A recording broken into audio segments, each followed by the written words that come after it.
Do you believe that good and evil exist? The answer to this question separates Judeo-Christian values from secular values. Let me offer the clearest possible example: murder. Is murder wrong? Is it evil? Nearly everyone would answer yes, but now I will pose a much harder question.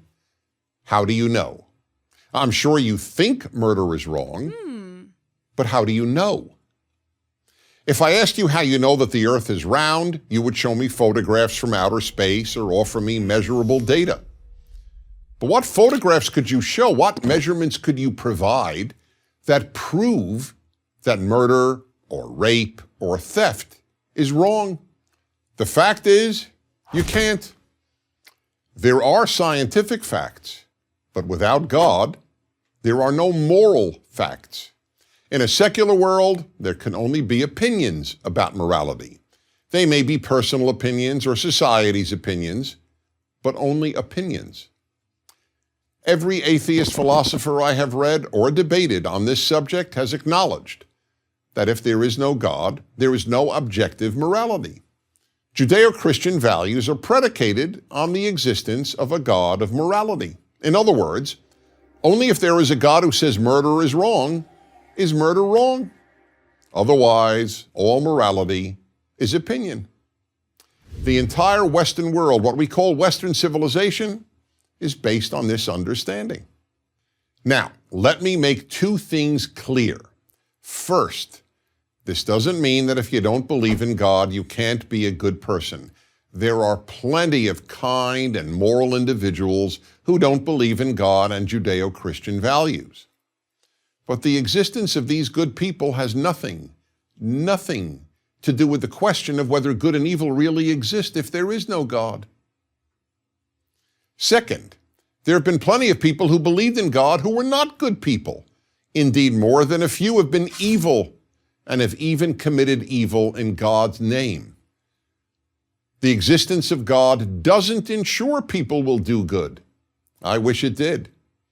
The existence of God only ensures that good and evil objectively exist and are not merely opinions. Without God, we therefore end up with what is known as moral relativism, meaning that morality is not absolute, but only relative to the individual or to the society.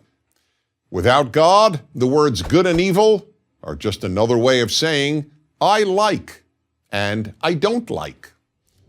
If there is no God, the statement murder is evil is the same as the statement I don't like murder.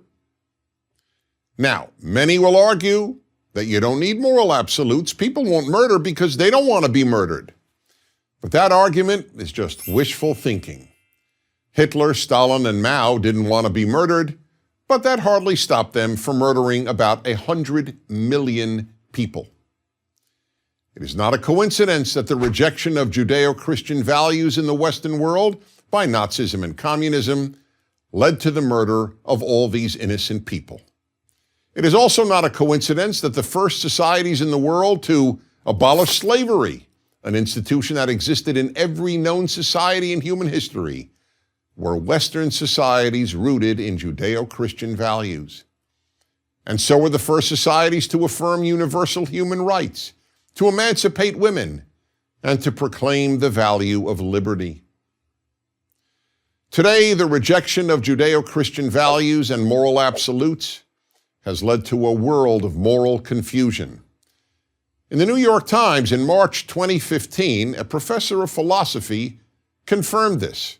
He wrote, "What would you say if you found out that our public schools were teaching children that it is not true that it's wrong to kill people for fun? Would you be surprised? I was." The professor then added, "The overwhelming majority of college freshmen view moral claims as mere opinions." So then, whatever you believe about God or religion, here is a fact. Without a God who is the source of morality, morality is just a matter of opinion. So, if you want a good world, the death of Judeo-Christian values, should frighten you. I'm Denis Prager.